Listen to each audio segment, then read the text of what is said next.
terima kasih Anda masih bersama kami dalam debat calon gubernur dan calon wakil gubernur tahun 2024. Hadirin, kami mohon untuk tenang. Di segmen ini kami kembali dalam pendalaman visi, misi, dan program kerja dengan pertanyaan yang telah dibuat oleh panelis untuk calon wakil gubernur. Dan di segmen ini, pertanyaan pertama akan dimulai dari calon wakil gubernur nomor urut 2, Bapak Ahmad Dimyati. Kami persilakan panelis Bapak Agus Supatmo, SE MSI, untuk mengambil subtema di dalam fishbowl. Dan setelah diambil, mohon diperlihatkan ke kamera, ke para hadirin dan juga ke moderator.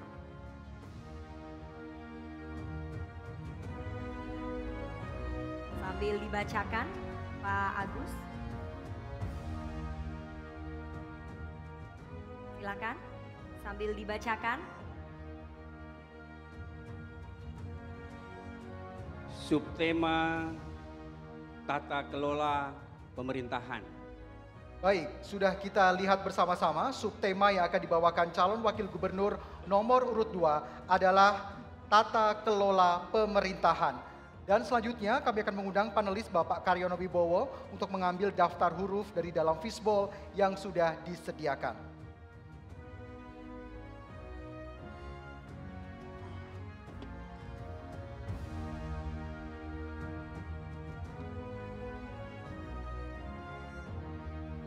Huruf A.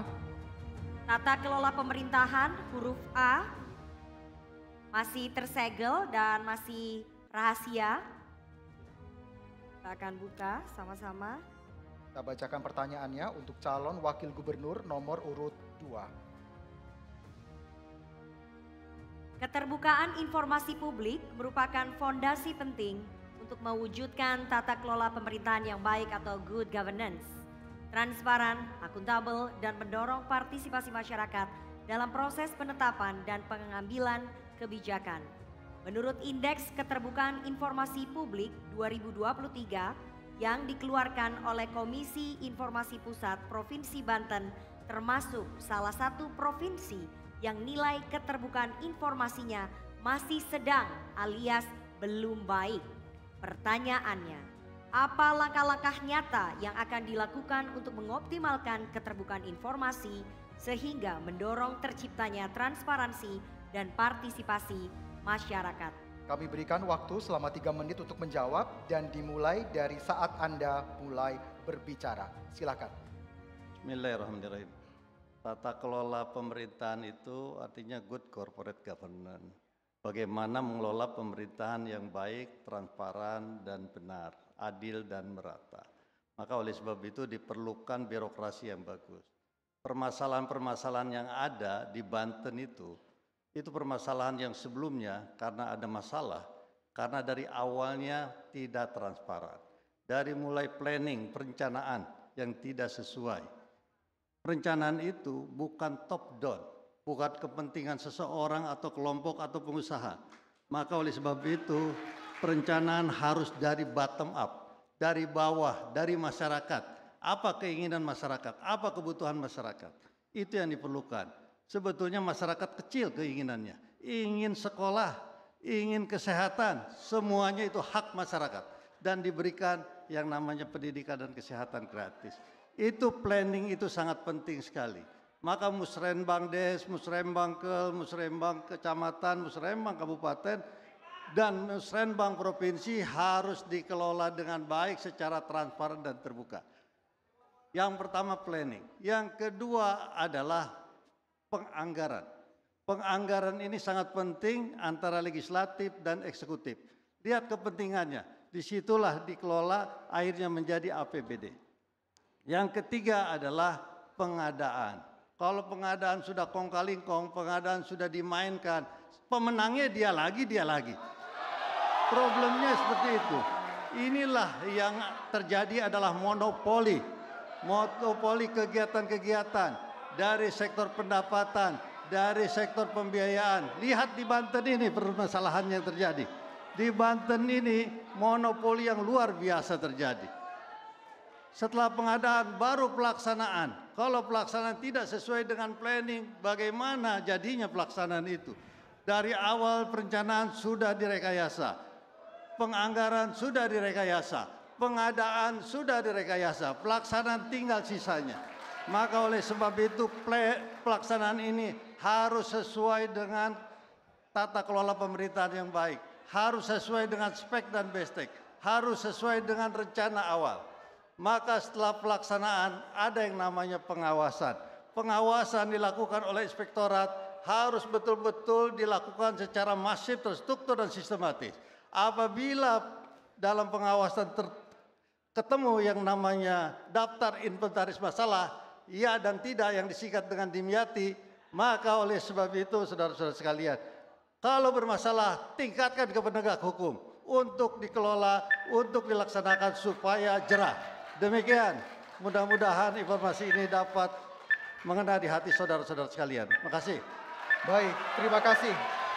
Mohon tenang, Mohon tenang para pendukung. Dan selanjutnya kami persilahkan kepada calon wakil gubernur nomor urut 1 Bapak Ade Sumardi untuk merespon jawaban dari Bapak Ahmad Dimyati. Waktu dimulai dari saat Anda berbicara dan waktu diberikan 1 menit 30 detik. Oke, terima kasih. Ketika saya di DPRD Kabupaten Lebak, saya ini salah satu pelopor pembuat KTP, Komisi Transparansi dan Partisipasi. Artinya apa? Artinya bahwa yang namanya transparansi itu adalah milik rakyat. Artinya APBD harus ada di warung-warung kopi, APBD harus ada di pos-pos ronda sehingga paham betul semua rakyat. Jadi yang namanya transparansi jangan hanya lipstik doang. Jangan hanya itu slogan-slogan. Ingat kata Gus Dur, ketika kita nunjuk satu orang, satu telunjuk kita ke depan, tetapi 4 adalah ke belakang. Itu artinya kita seperti itu. Maka secara otomatis transparansi itu harus berubah keharusan. Jangan sampai yang namanya transparansi sehingga rakyat memiliki dan juga kewenangan untuk mengetahui apa yang harus mereka ketahui, termasuk APBD, karena itu ada uang rakyat.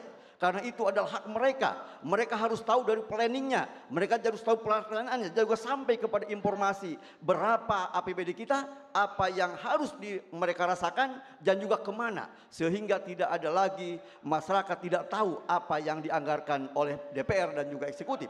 Maka semuanya harus terbuka. Dan ini betul-betul harus terbuka secara nyata, jangan hanya slogan semata. Terima kasih. Baik. Mohon tenang para pendukung, Harap mohon tenang, tenang. para pendukung, harap tenang. Dan selanjutnya kami memberikan kesempatan untuk calon wakil gubernur nomor urut 2 untuk menanggapi respon dari Bapak Ade Sumardi.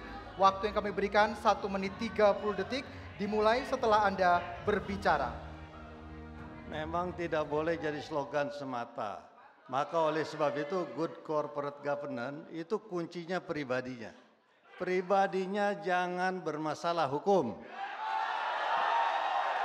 Dan juga apabila pribadinya tidak bermasalah hukum, maka kalau keluarganya bermasalah hukum, dirinya pun berkewajiban, punya kewajiban, punya tanggung jawab. Oleh sebab itu, good corporate governance itu bisa terwujud dengan baik kalau clean government, kalau bersih, kalau betul-betul melaksanakan sesuai dengan due process of law. Kalau melaksanakan semua dengan equality before the law. Maka oleh sebab itu saudara-saudara sekalian, kita ingin Banten ini bersih. Banten ini elok. Banten ini ramah. Banten ini kuat. Kuat dari permasalahan-permasalahan dari tadi. 3 kaki yang bermasalah. 3 kaki itu diantaranya adalah birokrasi. Oknum birokrasi yang bejat. Kedua adalah oknum pengusaha white collar crime yang bejat. Yang ketiga, nah apalagi kalau 2 ini bersekongkol ditambah dengan oknum penegak hukum, maka ini akan bermasalah. Maka oleh sebab itu negara ini akan maju, kuncinya adalah makan roti pakai keju, duduknya di kayu jati. Kalau Banten mau maju, Andra Dimyati. Oke, hadirin dimohon tenang. Sekali lagi hadirin, tenang, kami para harap pendukung. untuk tenang. Mohon tenang, kami Mohon tenang, untuk mohon tenang. sehingga kami bisa melanjutkan ke sesi selanjutnya. Mohon tenang. Selanjutnya, sekali lagi kami mengingatkan bagi para hadirin, para pendukung yang hadir di ruangan ini, jika tidak bisa mengikuti tata tertib, untuk menjaga ketenangan, kami memiliki kewenangan untuk mengeluarkan Anda dari ruangan ini. Selanjutnya kita masuk ke pertanyaan keempat yang akan ditujukan kepada calon wakil gubernur nomor urut 1, Bapak Ade Sumardi. Dan kami persilahkan kepada panelis Bapak Yanu Setiawan SHMH untuk mengambil subtema di dalam fishbowl, dan setelah diambil silakan diperlihatkan ke kamera dan juga hadirin serta kepada moderator.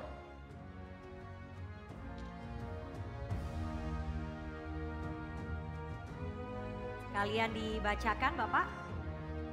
Subtema pembangunan sumber daya manusia. Subtema pembangunan sumber daya manusia yang akan ditanyakan kepada calon wakil gubernur nomor urut 1. Selanjutnya kami mengundang panelis Profesor Dr. Insinyur Haji Fatah Sulaiman STMT untuk mengambil daftar huruf dari dalam fishbowl yang sudah disediakan. Dan tolong ditunjukkan kepada Huruf kami. B. Huruf B. Pembangunan sumber daya manusia huruf B. Sekali lagi masih tersegel, masih terjaga kerahasiaannya.